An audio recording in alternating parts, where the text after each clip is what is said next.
pemimpin dan inspirasi. Ya, pemirsa, kita kembali lagi dalam program Pemimpin dan Inspirasi. Tentunya kita masih bersama Bapak Hendy Setiono. Nah, pemirsa, sekarang kita sudah ada di depan salah satu gerai dari kebab Baba Raffi. Kontainer kebab, Pak ya. Ini bisa diceritakan, Pak ya. Ini bentuk pengembangan dari Baba Raffi sendiri ya, Pak ya. Jadi ini konsep baru namanya kontainer kebab by Baba Raffi. Oke. Di mana dengan kombinasi warna kuning dan hitam, kita menu yang kita jual di sini adalah signature menu kami, yaitu black kebab. Black Kebab dengan bahan dasar bambu charcoal tadi. Jadi customer bisa memesan black kebab, memilih sendiri sayurnya, memilih sendiri pilihan sausnya, dan memilih sendiri pilihan dagingnya, kemudian disajikan kepada customer. Oke, sudah ada, selain di sini ada di mana lagi? Ya, Pak, kami untuk baru buka 2 kontainer cabang. kebab? Satu di Fatmawati, satu lagi di Jalan Bendungan, belakang GKBI Sudirman. Oke, Ben Hill. Yes. Ya. Oke. Ini sudah berapa lama, Pak? Ada kontainer kebab Nah, di jadi sini? sebenarnya inspirasinya gara-gara lagi ngetren martabak yang pakai kontainer. Oke. Saya pikir luar biasa. Akhirnya terinspirasilah kita untuk bikin kebab kontainer. Oke. Dengan model begini membuat customernya juga merasa nyaman. Ya seperti tadi bisa dilihat kita buka juga 25 jam. Oke. Jadi sampai malam sampai pagi buka, dan Oke. itu membuat customer base-nya juga mereka merasa nyaman. Oke. Nah, selain kontainer kebab yang ini, kita juga mungkin ada pemirsa yang pernah ngelihat kayak warung mie, itu juga dari Baba Raffi? Ya, jadi kami mengembangkan beberapa brand makanan lain. Salah satunya warung mie yang kami buka di Jalan Blora Sudirman, Jakarta Pusat. Oh, Blora, oke. Seberang Plaza Indonesia. Kemudian kami membuka juga cabang di BSD, dan menyusul kami membuka cabang di Tebet, Tangerang, dan Surabaya. Untuk apa permintaan sendiri dari masyarakat? Customer bagus, demand-nya bagus. Kita Oke. buka 25 jam, open. 25 jam. Jadi semakin malam semakin ramai. Oke. Jadi tempat nongkrong kekinian. Oke. Itu lima-limanya franchise atau Enggak, sendiri. sendiri, Pak ya? Oh, Kan masih luar konsep biasa. awal, jadi ya buka sendiri. Oke. Ya. Nah, pemirsa, mungkin kita juga ingin tahu nih, apa saja sih yang mungkin sekarang Pak Hendy juga sibuk gitu, selain mengurusi bisnis ini gitu. Ya. Sibuk apa aja sekarang, Pak? Hobi saya traveling, makan, Oke. jalan-jalan. Jadi tidak lepas dari 3 itu. Oke. Bisnis terwakili dengan hobi saya makan. Oke. Ya, kemudian traveling Traveling. terwakili dengan hobi dan aktivitas saya, yaitu memberi dan mengisi seminar. Oke. Kebetulan saya kerap kali diundang oleh beberapa kampus di seluruh Indonesia, di dalam dan luar negeri, sharing tentang bagaimana menjadi pengusaha yang berhasil, yang entrepreneur. Dan di samping itu jalan-jalan saya juga hobi aktivitas dan berorganisasi. Oke. Jadi saya tergabung dalam beberapa komunitas, saya tergabung di HIPMI dan Kadin sebagai ketua kompartemen pengembangan wirausaha, sehingga aktivitas saya banyak untuk membagikan waktu ke generasi muda supaya mereka jadi pengusaha sukses. Oke, yang komunitas tentang WMM apa? Forum WMM. Forum WMM. Ya, saya alumni program Wirausaha Muda Mandiri, kemudian alumni tersebut ada komunitas namanya Forum WMM. WMM. Dan di situ kita berkumpul sesama pengusaha muda Oke. dari berbagai sektor dari seluruh Oke. Indonesia, yang kemudian membentuk Forum WMM, dan kita sering kali berinteraksi, berkumpul untuk bertukar pikiran. Oke, itu biasanya kegiatannya apa aja, Pak, selain Ya. kumpul-kumpul seperti itu aja di Ya, WMM? sebenarnya lebih saling menginspirasi satu sama Oke. lain, saling membuka peluang opportunity buat kolaborasi bareng. Campaign-campaign mungkin terkait kewirausahaan? Ya, pasti itu secara tidak Oke. langsung, karena program induknya sendiri adalah Wirausaha Muda Mandiri, Wirausaha Muda di mana Mandiri. setiap tahunnya direkrut member maupun pemenang setiap tahunnya dari program Wirausaha Muda Mandiri. Buat yang ingin gabung, itu harus jadi Pengusaha ibaratnya dulu. Harus jadi pengusaha Iya, dulu. harus Betul. jadi pengusaha dulu, baik itu alumni maupun mahasiswa Oke. yang berusia muda, Oke. jadi pengusaha, ya ikutan WMM. Oke. Nah, untuk Baba Raffi sendiri, Ya, kita kaitannya dengan apa kesuksesan ini kan tentunya kan dari strategi marketing juga nggak bisa lepas kan gitu, faktor penting satu ini. Sebenarnya yang sudah Pak Hendy lakukan untuk strategi marketing selama ini nih Ya. lebih kemana? Gitu. ya, jadi agak berbeda tren 10 tahun lalu dengan sekarang. Kalau dulu trennya adalah memasang iklan di koran, majalah, dan sejenisnya. sekarang kampanyenya berbentuk digital. Oke. Jadi internet, digital marketing, kemudian manfaatkan dengan tren yang ada sekarang delivery lewat GoFood, manfaatkan sekarang pengiriman lewat internet, dan bahkan kami sendiri membuat portal bernama babaraffi.online.com. Itu marketplace untuk produk-produk makanan frozen, seperti frozen food Baba Raffi, frozen kebab. Kemudian kami menjual menu-menu beragam yang ini membuat customer di seluruh Indonesia dimanapun mereka bisa pesan online dan dikirim. Wah, luar biasa. Pak Hendy kan gemar traveling. Ya. Sudah kemana aja nih Pak? Paling jauh kemana? Ya. Yang paling berkesan nih di mana? Gitu. Jadi saya memiliki target jumlah negara baru yang saya kunjungi itu harus lebih banyak dari usia saya. Usia saya 31, jadi saya harus di atas 32, itu. Ya, sekarang alhamdulillah telah berkunjung di 32 negara. Mulai dari ujung New Zealand ya, sampai dengan Monaco di Eropa. Jadi alhamdulillah mostly negara-negara seperti Eropa kita mendapatkan inspirasi dari bagaimana sih market di Eropa sendiri. Betul.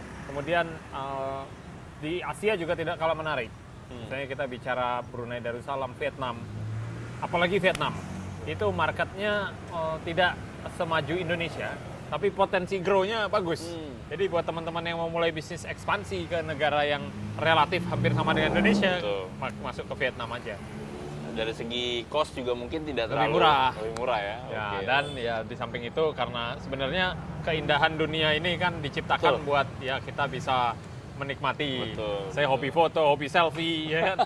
Jadi ya udah dengan jalan-jalan tersebut katanya biar nggak stres harus banyak piknik kan. Jadi ya saya hobi piknik. Pikniknya juga setidaknya ada goal Pak ya, ada yang didapat gitu. Bukan cuma sekedar buang-buang jalan-jalan doang gitu. Benar, karena pada saat kita piknik kemudian jalan-jalan tersebut sebenarnya menggali ide-ide baru. Apa sih yang lagi tren dan happening di luar yang bisa kita terapin di sini? Makanan apa sih yang lagi happening di luar yang bisa kita bawa kemari dan kita jual? Sehingga itu membuat market kita pun juga semakin bertumbuh karena dapat inspirasi dari luar tadi. Oke. Negara-negara mana aja yang paling berkesan yang pernah Pak Hendy kunjungi? Dari 32 negara yang pernah saya kunjungi, saya cukup terkesan dengan New Zealand. Di mana New Zealand, betul. New Zealand sendiri mereka jumlah populasi domba dan lebih sapinya banyak, lebih banyak dari jumlah populasi manusianya. Dan itu grass feed, jadi sapi dan domba itu dibiarkan dimakan rumput tanpa dikandang, dan itu membuat si sapinya sehat-sehat, gemuk-gemuk dan bahagia. Gitu. Jadi disitulah yang menginspirasi saya juga, sehingga di Indonesia pun cukup bagus. Saya berkunjung hampir ke 33 provinsi di Indonesia, dan itu pun membuat saya makin cinta juga dengan negara Indonesia. Tentunya berbeda saat kita jalan-jalan keluar dengan di Indonesia, culture-nya, habit-nya, tapi kalau saya menikmati keindahan pantai, tetap Indonesia yang paling the best. Pantai mana Pak paling ini? Indonesia Timur? Sebenarnya nggak usah jauh-jauh, mulai dari Pulau Seribu, kemudian Tanjung Lesung, sampai ke Bali dan Lombok, itu sudah bagus. Ya. Jadi saya saat short escape bersama keluarga, bawa keluarga ke Lombok, itu aja udah senang banget. Ya, kita mensyukuri lah semuanya, dan tentunya teman-teman pun ya biar nggak suntuk kan, nggak stres, harus banyak piknik. Betul. Gitu. Awet muda pemirsa kalau banyak piknik. Yang jelas nih buat yang pemirsa yang mungkin masih muda, semangat jalan-jalannya besar, tinggi. Yang paling penting jangan sampai menyusahkan orang tua, betul. Ya. Dan travel selagi masih muda, masih fit kan, ya. Kalau udah tua ntar ganti anak-anaknya. Oke, Pak. Sekarang mungkin saya ingin kembali membahas tentang situasi iklim usaha di Indonesia sekarang ini. Kita sudah masuk ke eranya MEA, gitu.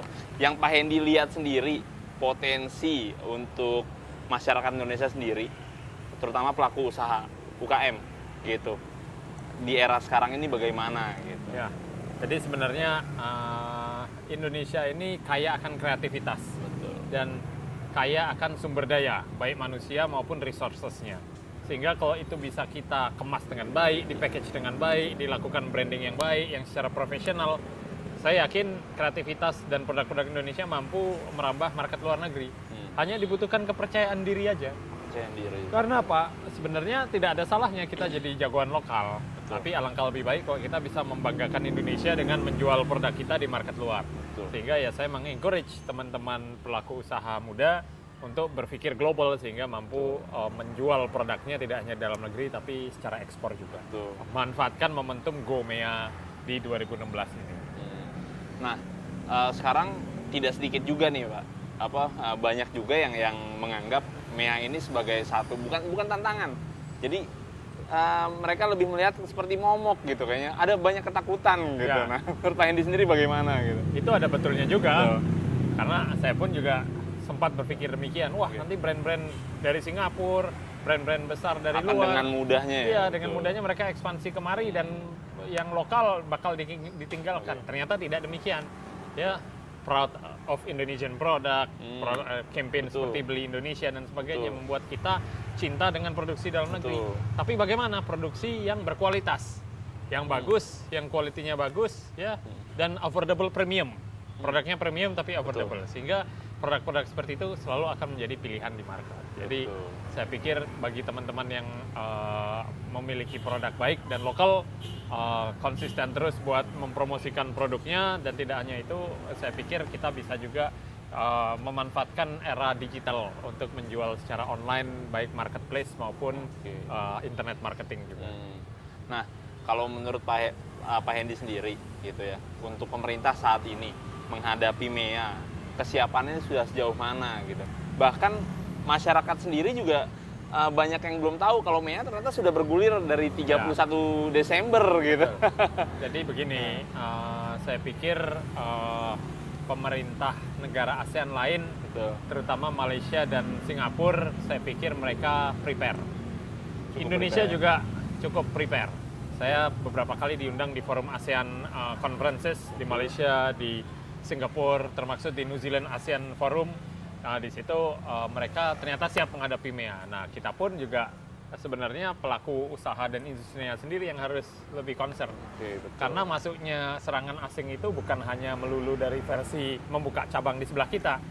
Dari segi digital, masuknya perusahaan transportasi berbasis aplikasi yang berasal dari Malaysia dan mendominasi Betul. market Indonesia. Itu serangan MEA. Betul. Ya toh? Masuknya e-commerce yang beli dengan harga murah di market Indonesia. Itu menghancurkan harga di Tanah Abang. Produk-produk Tanah Betul, Abang. betul. Ya kan? Nah, sehingga perlu kita awasi bagaimana perubahan tren teknologi dan MEA ini masuk di bisnis kita, dan kita tetap up to date dan bisa konsisten. Salah satunya ya dengan mendigitalize bisnis. Saya pikir kalau bisnisnya dulu tradisional, yuk pelan-pelan kita bikin ya jualan online, sosial media, ya pakai Instagram buat jualan, ya itu memang secara tidak langsung mempromosikan bisnis. Betul. Nah, terakhir Pak Hendy, apa harapan Pak Hendy ke depan nih, terutama buat para pelaku usaha UKM di Indonesia agar bisa survive dan bisa sukses gitu, di minimal di tempat sendiri dulu gitu. Yes. Jadi saya pikir buat teman-teman pengusaha, ya kita satu fokus konsisten ya. Kemudian kedua membangun network seluas-luasnya, karena silaturahmi membawa rezeki, baik network di dalam negeri maupun di luar negeri ya. Dan ketiga courage, keberanian buat melangkah. Baik itu melangkah memulai bisnis maupun melangkah untuk membesarkan bisnisnya di luar negeri. Sehingga pada saat kita courage disertai dengan konsistensi kita, insya Allah hasilnya akan menjadi berkah buat bisnis itu sendiri. Baik, ya. Oke, pemirsa, tidak terasa sudah 1 jam kebersamaan kita, dan banyak sekali hal-hal yang sangat menginspirasi tentunya buat kita semua, yang juga mungkin bagi pemirsa yang memang punya niat, punya kemauan ya, punya passion gitu di bidang usaha, entah mau menjalankan usaha apa, ya kuncinya tadi adalah ya keberanian dan juga bekal ilmu, Pak ya. Betul. Gitu. Karena kalau melangkah tanpa ilmu pun itu resikonya cukup besar. Ya. Oke, pemirsa, karena keterbatasan waktu kita sudah 1 jam kebersamaan kita dengan Pak Hendy, dan insya Allah kita akan bertemu lagi di pekan yang akan datang. Tentunya kita akan bertemu dan berbincang-bincang santai dengan tokoh-tokoh pemimpin lainnya yang ada di Indonesia. Oke, pemirsa, terima kasih banyak. Wassalamualaikum warahmatullahi wabarakatuh. Waalaikumsalam warahmatullahi wabarakatuh. Mantap.